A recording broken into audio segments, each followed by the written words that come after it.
Bonjour chers amis, j'ai la chance, l'honneur et l'avantage de vous retrouver pour l'émission 100% Quintet, une émission 100% Quintet qui va mettre en exergue la jante féminine, puisque ce grand handicap qui va réunir 14 partantes réunit 14 juments montées par 14 femmes jockeys.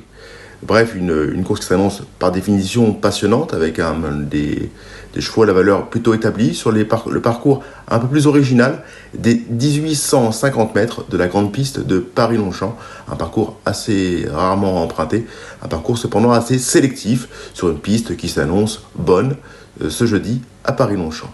Nous avons donc désormais posé le cadre, on va désormais passer au tableau des partants.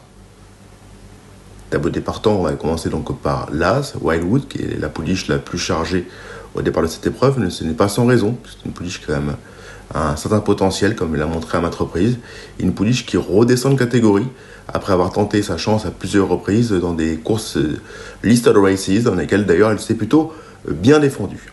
Numéro 2, Extérieur, qui vient de changer d'environnement, une extérieure qui était connue auparavant chez Jean Tergomin et qui défendait la casaque de Jean-Claude Seroule. Une extérieure qui donc change d'environnement ici, et une extérieure qui ne semble pas, à mes yeux, disposer de marge dans la valeur qu'est la sienne. Le parcours correspond en plein à ses aptitudes, 1850 mètres, c'est vraiment parfait pour elle.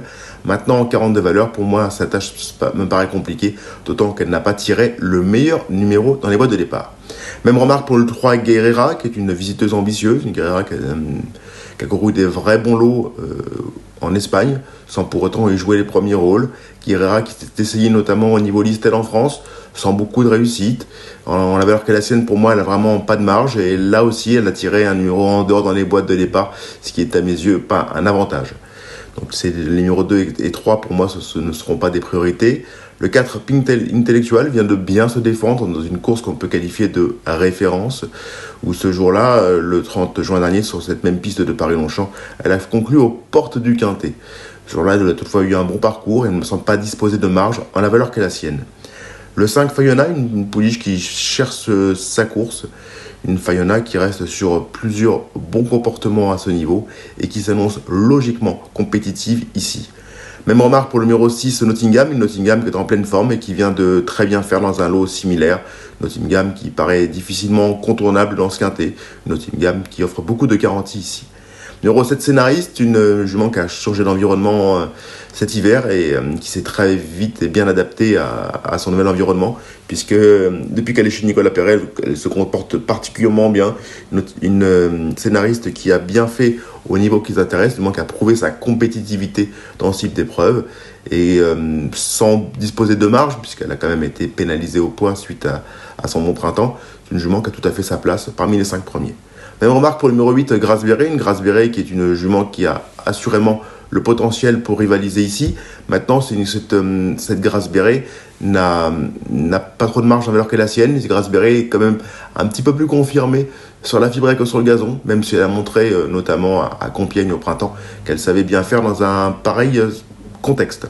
Numéro 9, Rolleville qui avait été écarté des pistes à un certain moment et qui se retrouve gentiment. Dernièrement, son résultat est certes décevant, mais sa fin de course était honorable. C'est une jument qui peut tout à fait pimenter les rapports du Quintet. Pour moi, ce n'est pas évidemment une priorité, mais elle peut, à très jolie cote, pimenter les rapports des jeux combinés. Le 10, Astrologia, une jument qui a besoin de venir sur les autres, qui a besoin de courses rythmées et qui sait finir ses courses. Dernièrement, c'était la note, la course qu'on peut qualifier de référence. Voilà pourquoi elle mérite crédit ici. Une Astrologia qui n'est pas toujours d'une grande constance, mais qui a une très belle chance théorique à défendre ici.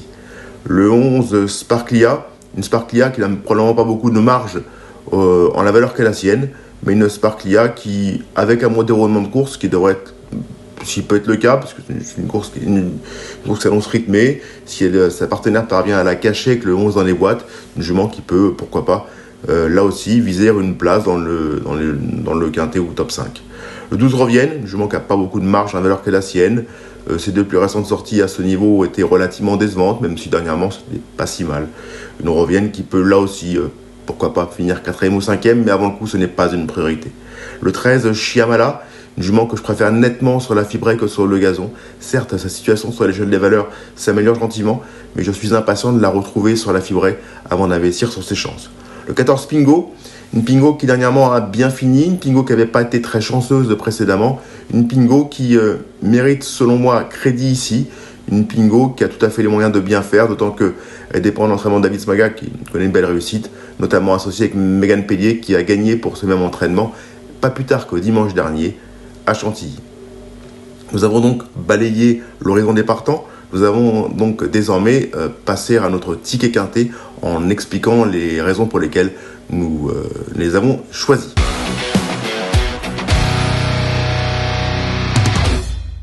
Nous avons donc commencé par le numéro 10, Astrologia qui a été très plaisante dernièrement dans la course de référence, mais la course que je voudrais vous mettre en exergue la concernant, c'est une course qui date de l'an passé, qui a été la deuxième épreuve de ce grand handicap divisé l'an passé, le 22 juillet 2021, où ce jour-là, elle avait fini vraiment dans une très belle action dans cette même course, finissant aux portes du podium. Ce jour-là, après avoir attendu, comme vous pouvez le voir, elle progresse en épaisseur. C'est jamais facile de progresser tout en dehors comme ça à Paris-Longchamp. Elle a été remarquablement pugnace dans la phase finale, comme vous voyez, tout en dehors en casaque bleu. Cette Astrologia finit vraiment son parcours dans une très belle action, vraiment venant finir dans une vraiment de magnifiques foulées. Et cette Astrologia échouant vraiment de très très peu pour un meilleur classement ce jour-là. Depuis, elle a plus ou moins déçu, mais a montré aussi de jolies choses, notamment dernièrement dans le 30 juin dernier, dans une course que vous allez voir très, très prochainement. Bref, l'Astrologia pour moi vaut une course de ce genre, c'est une attentiste, une jument qui a du potentiel et qui est un peu indifférente à l'état du terrain. Voilà pourquoi elle mérite un large crédit ici. Je oppose l'As Wildwood qui redescend de catégorie eu égard à ses plus récentes sorties. Une Wildwood qui vient de se produire dans des listed race 6 sans pourtant démériter. Là, on va revoir la course référence du 22 mars dernier, qui était un quintet, disputé sur la fibrée de Chantilly, où ce jour-là, Wildwood a vraiment gagné avec, pour moi, beaucoup de brio. Comme vous pouvez le voir en casaque rose, elle est déjà aux avant-postes et va se montrer impériale dans la phase finale, repoussant avec un réel brio les attaques de ses poursuivantes, notamment Galifa, qui était une compagne de boxe, qui a bien fini son parcours, mais sans pour autant vraiment l'inquiéter dans la phase finale. Une Galifa qui a ensuite pleinement confirmé, qui s'est maintes fois mise en exergue, notamment au niveau des quintés. Bref, une ligne qui tenait la route ce jour-là, et une Wildwood qui, malgré une valeur révisée à la hausse de 3 kg, eu égard à cette victoire, une Wildwood qui, pour moi, garde son mot à dire. Elle porte certes beaucoup de poids, mais c'est un peu la jument de classe de la course. Nous avons ensuite le 5 Fayona, une Fayona qui cherche son jour, une Fayona qui est une grande constance, une Fayona qui reste sur deux très bonnes sorties au niveau qui nous intéresse, notamment le 1er juin dernier à Saint-Cloud, où ce jour-là, comme vous pouvez le voir en casaque violette, elle va faire longtemps illusion pour une place sur le podium, finissant aux portes de celui-ci. Ce jour-là, elle avait dû entamer son effort un peu tôt dans la ligne d'en face, parce que c'était une course qui était un peu compliquée, puisqu'il y avait une jument en liberté qui avait un peu créé le désordre, la zizanie dans le peloton. Et cette Fayona avait dû entamer son effort un peu tôt et avait su montrer pugnace pour rester 4e, comme vous voyez là. Une course vraiment référence, puisque finissait 8e Grace Beret en casaque noir et bleu. Nous avons Pingo qui était 10e sur là en casaque Augustin Normand, casaque blanche, toque violette. Et nous avions Rovienne qui était en retrait en casaque jaune, casaque de Haras de la Gousserie. Voilà une course particulièrement de référence. Ce jour-là, Fayona avait vraiment été très satisfaisante, très convaincante. Pour moi, elle est incontournable ici. Donc 10 à 5, ça me paraît incontournable. Ensuite, 14 Pingo. Une Pingo qui avait été malchanceuse dans la course qu'on vient de montrer, parce qu'elle avait été gênée par la pouliche en liberté. Là, on va voir la course du 9 mai dernier, où à Compiègne, dans un lot similaire, Pingo a vraiment fait très bonne figure en venant arracher la 3e place à l'issue d'une ligne droite très courageuse. Une Pingo en casaque de Gérard Augustin Normand en blanche toque violette. Pingo qui vraiment finissait tout près et pourtant très pugnace pour finir. Résistant d'assez peu, notamment à Grace Beret qui finissait 5e ce jour-là en progressant tout en dehors et qui avait été très convaincante en les circonstances. Une course dans laquelle on retrouvait 9e Fayona en casaque violette et 11e Nottingham en casaque blanche.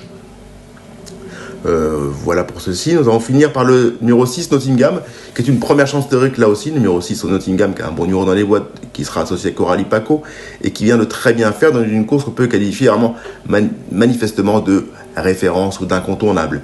Le 30 juin dernier, sur cette même piste de Paris-Longchamp, on voyait cette Nottingham conclure 4e en casaque blanche et rouge, finissant en tout proche de Fayona qui était 3e, et tout en dehors une fin de course remarquable d'Astrologia qui finissait 5e, échouant de très peu, voire d'un souffle, pour un bien meilleur classement. 6e, Ping Intellectual avait une très bonne course, avait toutefois échoué aux portes du Quintet, en se défendant bien, comme le 8 Rovienne. En retrait, nous avions 9e Sparklia, qui avait pas mal fini, et le 11 Rollville, qui avait fini en retrait, mais dans une action plutôt correcte. Une course à voir et revoir pour vraiment se faire son idée, mais une course vraiment très instructive.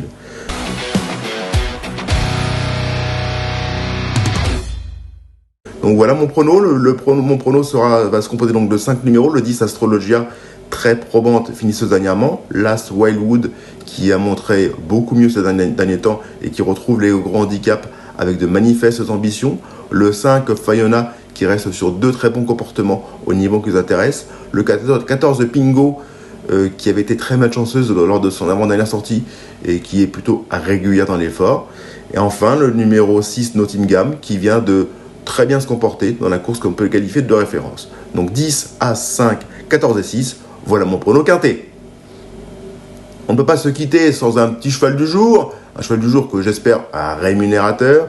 On va rester à Paris-Longchamp, même si les courses de galop sont vraiment très riches. Aujourd'hui, à Paris, il y a Paris-Longchamp. Nous avons aussi Vichy et aussi des courses d'obstacles en région normande, à Dieppe.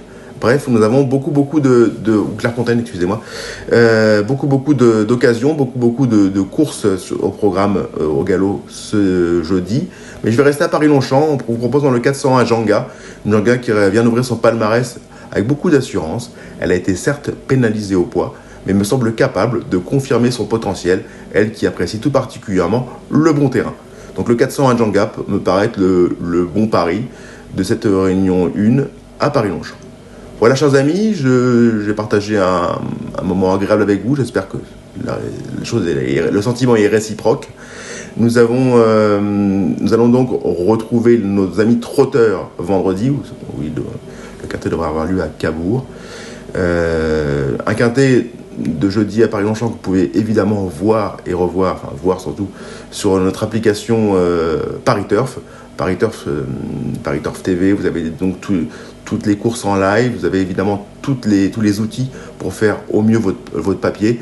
Un outil qui vraiment crée une addiction. En effet, c'est vraiment un produit particulièrement incontournable. Nous avons vraiment un produit très séduisant et satisfaisant. Un produit Paris Turf qui est vraiment un outil incontournable là aussi. Chers amis, c'était un plaisir et un avantage de partager ce moment avec vous et je vous dis à très bientôt.